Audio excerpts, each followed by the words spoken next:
Hi, welcome to Lunch with Tobacco. We got a great guest today. We're in the Senate cafeteria. I don't know if I've ever actually said that. And we have sandwiches here. This actually is the same sandwich that we had when we started this, so this is getting a little bit exciting. So Kate Kelly is coming because today's a historic day in the state of Utah. Today is the day we're going to kick off the 2017 version of the Equal Rights Amendment. Can you believe it? And it's going to pass this time. I'm convinced no one in Utah could be opposed to these 24 words that say equality under the law will not be abridged either by the United States or any state on account of sex. There it is. It's so easy. Everybody's got to be in favor of it now. So I'm kind of thinking it's going to pass unanimous consent. So Kate Kelly will be here. She's our special guest. She's on the way. We were told she was 2 minutes away, and so we'll be joining her. And I just want to, can you turn the volume off? Because that will kill me. The volume is on, so there we go. Get over here, Nick. So Nick is the intern from Utah Valley University who kind of does everything. They call him Tobacco's brain, which I don't think is a compliment, frankly. I take it as one. You do? Yeah. You think the glass is too gay? Yeah, okay, Yeah, well, all right, I'll take them off, but I can't read. Wait a minute, I have my straight glasses. These are the ones I use on the floor, because, I don't want to be offensive. So let's tell everybody what is happening. This has never happened before in history. On Thursday. Tell them what we're doing. So I've been conditioning, preparing for this. It is the 24-hour Facebook Live event. You're not going to want to miss this because it's jam-packed minute to minute with, I would say, some of the most exciting people in Utah. Okay, so that means Thursday night at 9 o'clock, we're going on Facebook Live. And then we're going to stay on for 24 hours, live, direct. We're not breathing, we're not sleeping, we're not eating. We're going everywhere in the state. We're going, for example, where? We are going to perhaps visit the ER, one of the only 24-hour operations. Yep. As well as maybe Walmart. Right. We're going to visit... Okay, Walmart, yeah. We're going to visit the radio shows in the morning, if they'll take us, and the governor's house. The governor, and we're going to knock, listen to this, I love this part. We're going to knock late night with our crew and our lights and our people on the doors of legislators. We're going to go to factories, we're going to sit around Denny's, we're going to call all of you and say, okay, it's 3 in the morning, text us your address because we want to come visit you. So that's going to start Thursday. And have the coffee ready. Please. Have the coffee ready. Nick, thank you. Thank you. The pride of Utah Valley University, the one, the only, ladies and gentlemen, pleased lawyer, activist, and beautiful vestite. Thank you.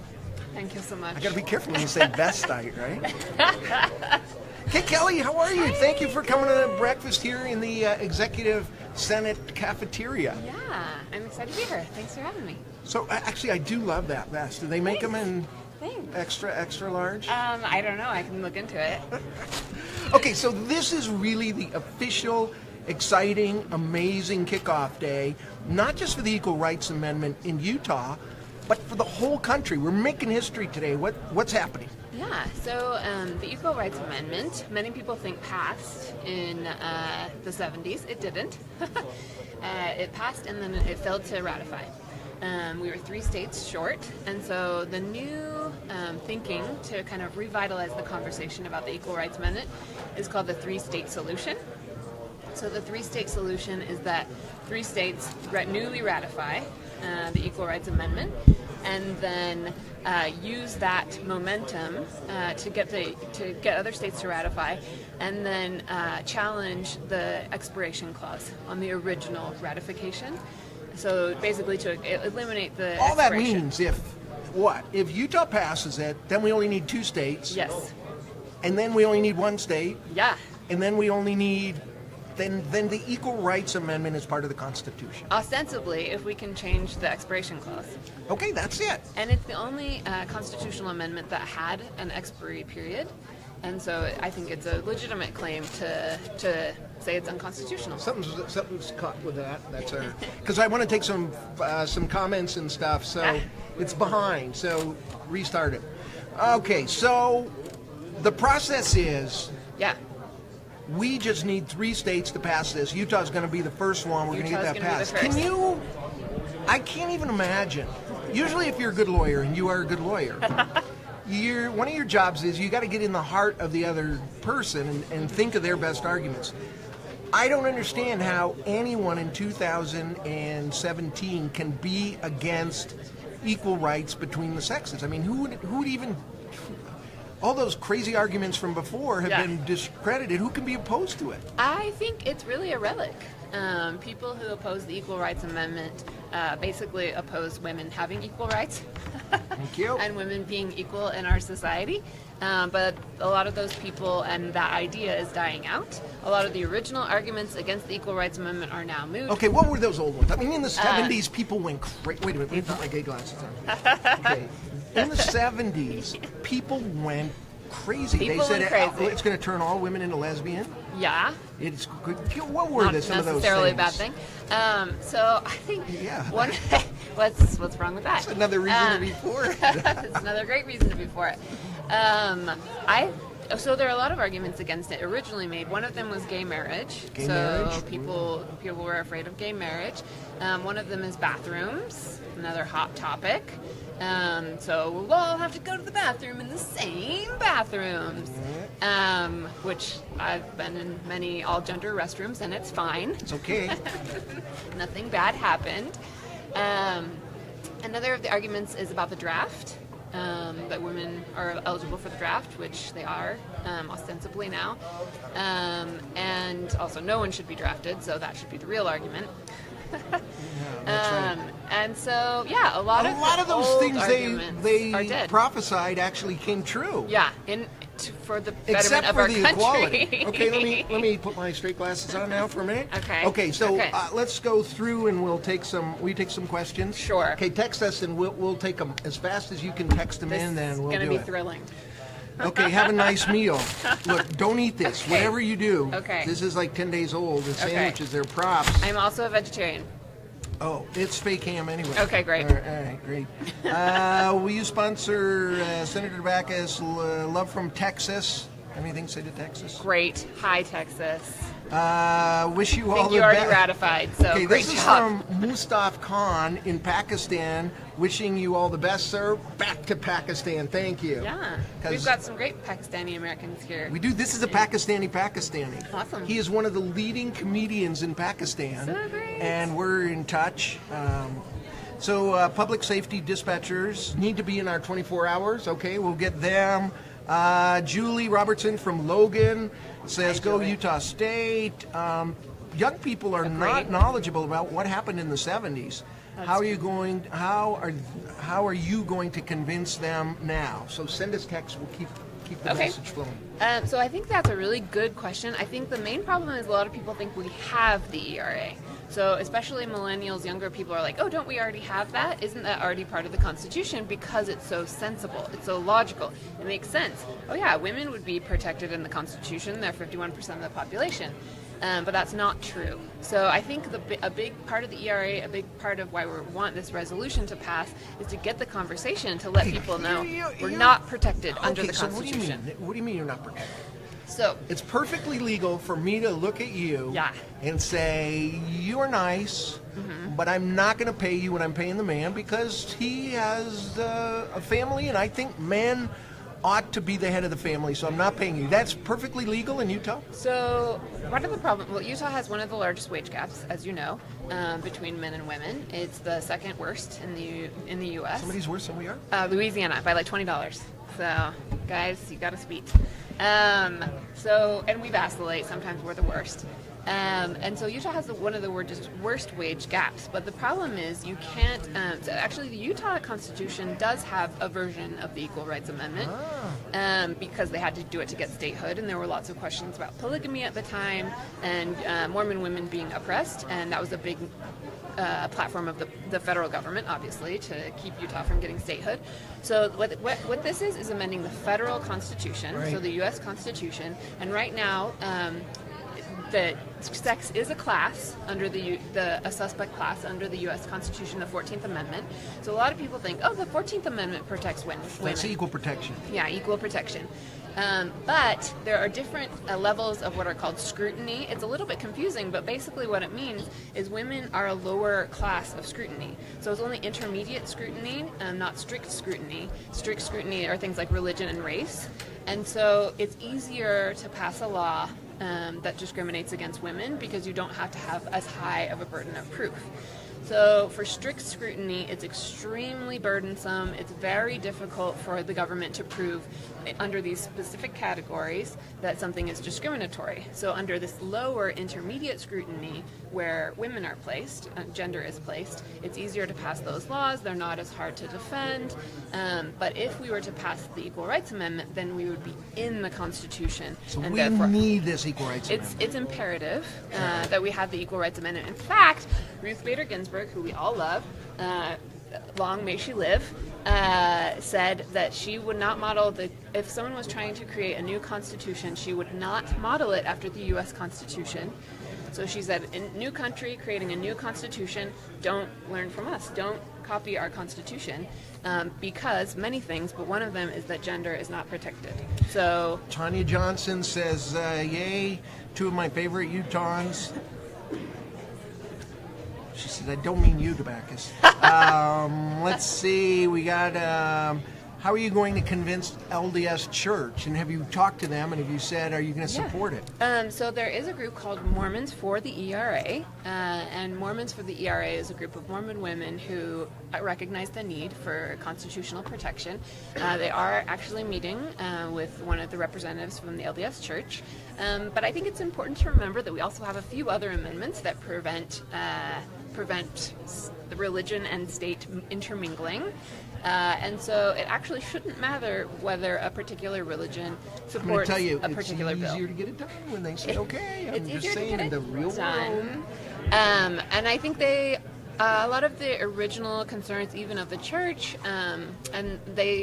I think it's important also to note that the LDS Church is, according to many historians, the reason that we do not have an Equal Rights Amendment today. They were strong in the 70s. They organized. They really got going. The Church of Jesus Christ of Latter-day Saints was fundamental in defeating the original Equal Rights Amendment. So I think this is a really opportunity for them to rectify that, to realize that that was a mistake, to realize that many of the fears and straw man arguments that were put up against it are no longer relevant. Seven Gardner says, what exactly would passage of the ERA mean for women in terms of benefit?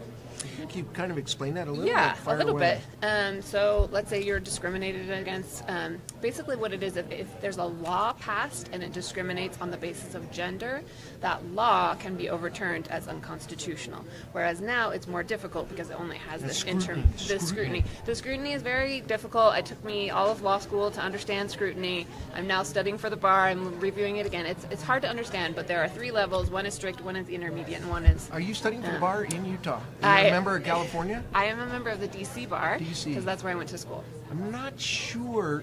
Is it legal to study for the bar in Utah without? Is there a licensing procedure from DABC? Or? Yeah. No. you have to get a really strict permit from them in advance. Gail Ruzicka is going to be here Thursday, by the way. Gail Ruzicka in that chair. I can't wait to because she's one of my best friends, and no ice will be involved. She was originally very key in fighting the Equal Rights Amendment as well. She's a great lady in a lot of ways. You know what I like about Gail? She's that a strong woman. I can't say about she's a strong woman. And there's a lot of people wandering around here that are paid kind of hacks. They get their 50 grand and they wander out and they'll say whatever their clients want them to say. That's the nature of the system. Not Gail. She's had years of abuse and personal attacks and whatever. She believes to her core what she believes, and I like that. I think it's even if they're dead wrong. Yeah, I mean, obviously I disagree with her on almost everything, but I think it's important to note that this fight is not women against women, and often people who are propagating the patriarchy try to pose it as women against women, like I'm against Gail Ruzicka. I'm not against Gail. I don't fight other women. I don't put other women down. I am against the patriarchy. I am against a system enshrined in our Constitution which fundamentally discriminates against women, and I don't fight other women. Okay, Julie Robertson says, wow, Louisiana, work a little harder. Do you think, Angela Wagan is asking, do you think this is going to be easy to get through Washington with the current administration? Does the hair matter? I think it will be difficult, but I think now is the time for us to restructure and fight for our most fundamental rights. I think a real problem on the left, and maybe you'll agree with me on this, is that we obey the rules. We have small demands. We're very cordial. There are no more rules. The left or the right has totally destroyed the rules. The Tea Party has destroyed the rules. And so by saying that we want to reevaluate the original expiration date on the Equal Rights Amendment, basically we're saying we're changing the rules. And I think that's what the left and the new left needs to do. We need to be more bold. We need to speak out truth. We need to ask for our most fundamental imperative demands as opposed to being very reticent to be bold. Be loud. Barbara Smith says women deserve the same as men. They also support families. Women are not low class. I raised 3 kids with no help, and I work 3 jobs. Awesome. Yeah, right. Let's see. Is there no Robin? I'm not going to say what you said. Now. Go girl. Hey, Kate, I'm a recent transplant to Salt Lake City from Hood River, Oregon. Your activism has inspired me to get involved in politics at the local level. Thank you for all you do. That's my hometown, Hood River, Oregon. That's where I grew up. Good guess. Huh? Yeah. It's kind of a coincidence. That's where I'm from. So today is the official kind of kickoff press conference. Yeah. Let me put my gay glasses back Okay. on. Okay. So Guys. what's going to happen? We're ready. And you know, I haven't figured out how a bill actually becomes a law. So kind of work what happens today. Okay. And what time? We're going to be Facebook Living it, right? I feel Nick? mildly disconcerted about this. Yes. Okay, so today is the launch, although you announced it at the rally, Right. biggest rally in Utah history at the state capitol, Utah Women Unite. Utah Women Unite is the group that's supporting the bill, and it's a group of women from all across Utah and all different demographics, different parties, who really want fundamental equality and to get the conversation and going about how we are not protected under the Constitution. So that'll be today. And the way that you want me to explain how the bill becomes a law? So It's very confusing. It's very confusing. It is very confusing, which is unfortunate. I know there's like blah, blah, blah, Blah, then blah, they blah. draft something, and then blah, blah, blah, Someone- rules committee, and then blah, blah, blah, some committee, and then voting, and then it goes to this place, and you got to vote 3 or 4 times, and then it goes somewhere else, and they do the whole thing, and then it comes back, Yeah. then the governor vetoes it. I'm glad you're getting the hang of it. Yeah. So I think the important thing to note for this bill, one, is that we're not the only state doing it. That Virginia has done it for the past several years. Illinois has brought up the ERA, so it's becoming a conversation. It hasn't passed though, so we would be like, this would be a historic, momentous, incredible Utah, who played such a key role in defeating the original Equal Rights Amendment. To bring it forward to really pass it would be incredible. We would be leaders nationwide on fundamental rights based on sex. So it's been assigned to the Judiciary Committee, as I understand. So it's already been assigned to a committee, or has it? Is it still in rules? Nick, it's been assigned? Okay, it's not been assigned. So what happens first is it goes to rules. In rules, that committee will decide which standing committee it's assigned to. I'm not sure which. Sometimes it's a crapshoot. A lot of blah, blah, blah Yeah, here. it's crapshoot. Yeah. So, like, blah, blah, blah, blah, Okay. vote. So to there the will- House, vote, committee, vote, governor's vetoes. That's the way it kind of goes. I think the important thing for people to know is there will be a hearing. So there'll be an Okay, upcoming. what if they refuse? I mean, it's possible. Like 2 years ago, the homosexuals, and you know how powerful they are. Yes. They had some have a vast bill agenda. about non-discrimination, and the state just didn't want to hear it. Yeah. They did not want to hear it. They weren't interested. The last thing they wanted to talk about is this. So it got in the Rules Committee, and it sat there. Yeah. It just sat. It never was go to die. lifted, and it died in the Rules Committee. And there was never a day where people could even be heard. It was just flattened like this sandwich. Yeah, this morning. like a steak turkey So sandwich. they could do that. Ostensibly they could. However, I think there are 2 important things to remember. One is that they work for us. And so that They work for the gays too. they do, and so, but we need to keep that in mind. We need to pressure them. If there is no passage out of rules to get the Equal Rights Amendment to a public hearing, there will be more than 10,000 women here at the Utah State Capitol pressuring all of their representatives, and we will remember come November what they have done and if they stood up for women. So I think it's imperative for representatives in Utah to know that this will get out of rules and that it will be assigned a hearing and that we will be able to have a chance to have a public You know what hearing. it took the next year to get that bill out of rules? Yeah. Because they don't want to do it. The I White do House remember. is just a pain. I mean, they have to talk about all these things and deal with Yeah. stuff they don't want to talk Gross, about. You know, women, they have important ew. things like calling a constitutional convention and Yeah. doing stuff, so they don't want to talk about it. So it's just easy to put it in rules, let it die. The homos, you know what they had to do? Yeah, risk arrest. They didn't risk arrest. 13 of I them like to call it went. risk arrest. They went to the big house, and that got their attention. Next year, out they came. Yeah. How big is the Salt Lake County Jail? Yeah. Can they arrest 10,000 women? Oh my gosh, think of the party. Yeah. Yeah. It would be amazing. Okay. So you're not threatening that, are you? No, I think there we're would be prepared to arrest? do what we need to do for the Equal Rights Amendment to be heard. I hope that's not necessary. Okay, so there's a little thing. You see that when you like something, then these hearts come by. Would you be arrested? Think about this, because we know who you are. We get the information from Bluffdale. Yeah. And so we know. So if you're willing to be arrested, if they won't get it out of committee, then hit the like button and let's see what happens. Yeah. Not one like. Come on, guys. Okay. Maybe those people just don't want the police to look, see that. What about people who say, look, I'm a young generation legislator. I'm only 70, and I get it. I have a wife or wives, and I have daughters, and I have Are there any polygamous whatever. legislators? No, there aren't. Okay. I mean, it was just a to joke. clarify. It was a joke. None that we know of. So, but there's too much baggage with this. You know, let's just go piecemeal, and we'll go through and we'll just pass this bill and it'll cover wages and we'll do stuff. But why bring up all this bad baggage? The reason that we can't go piecemeal, as we have seen by the current administration, is that anything that is passed through legislation can be reversed. We can lose it at any time. We're open to the political whim. A constitutional amendment is a permanent protection of our fundamental rights.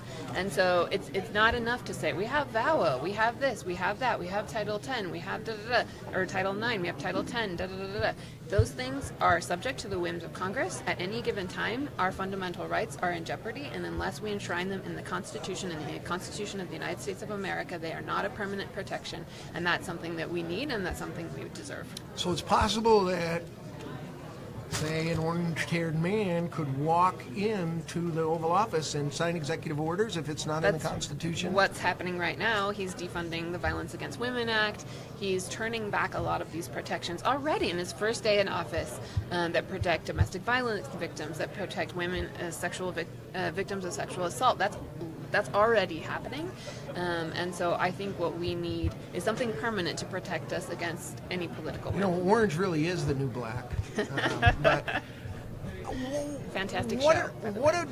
what can people who are just sitting home now and don't get involved, they're not even protest people, they weren't even motivated by the giant one, what can they do if they really believe that the law ought to be equal for men and women? How do they get involved? Where do they go? How do they participate? First of all, I think more and more people are protest people these days. I think that's the new normal, and I think it has to be, because to fight totalitarianism, to fight fascism, to fight this type of abuse of power, it requires people mobilizing, not only tweeting, not only getting active on social media, but actually getting in the streets. So when you talk about civil disobedience, when you talk about arrest, when you talk about all these different things, like that's what it's going to take. So I think people need to get ready for that. If you're sitting at home and you're like, I kind of don't like being discriminated against, well, you need to get ready, because we need everyone to be active and engaged. You can write your senators, you can even text them or call them.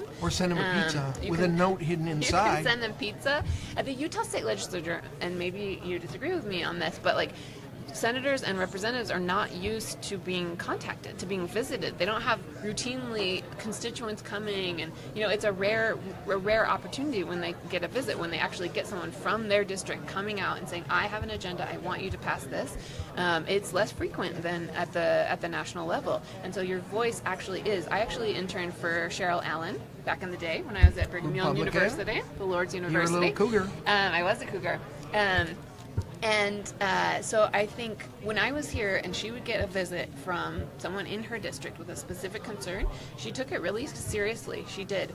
And I think, and it was rare. It was very rare for someone actually from their district to visit them and really speak out. So what we've done at the Tobacco Caucus is we went to Qualtrics, which is like a, I don't know what they do. It sounds subversive Analyze to me. data. It's very subversive. But we went down there, and you got to make a deal sometimes with the devil. Yeah. So Is data we the went devil? down, and they came up with this blah blah blah blah stuff. So if people give us their name, their address, their phone number, we are able to track down exactly who their senator and representative is, and city council and all of those things. So we also ask them to fill out like what are your passions as far as issues. So as issues come up, we send out emails, which is kind of like Gail's old idea of a phone tree, except we're kind of a little more 2017. So what happened the other day in Bears Ears, thank you, I love you people. They're sitting on the dais. They're sitting there anyway. And Bears Ears is there, and all of a sudden, more than 3,000 messages went to the people that were sitting around that dais by text message, saying, don't do that, don't do it, don't do this, don't do that. And you could see them, they get uncomfortable when that happens because they're people from their district. Yes. So that's key. It's Tobacco-Caucus with 2 Ks. It's where is it? Is it down underneath somewhere or something now? It's in the captions. Okay, it's in the captions. So anyway, it's time to say goodbye. Okay. We got to get over to the press conference. We're going to carry that live in about 15 or 20 minutes. They should also have text UNITE, UNITE, to 801-396-8778. We'll put that in the comments so with people Utah can Women Unite. put that. Somebody put that in the comments so we can do that because we're going to change the world. Okay, Kelly, thank you. Oh, tomorrow from X96 Radio from Hell, the head mouth of the entire state of Utah. You know who he is. He's going to be here tomorrow at noon, at 1, right here. Stay with us.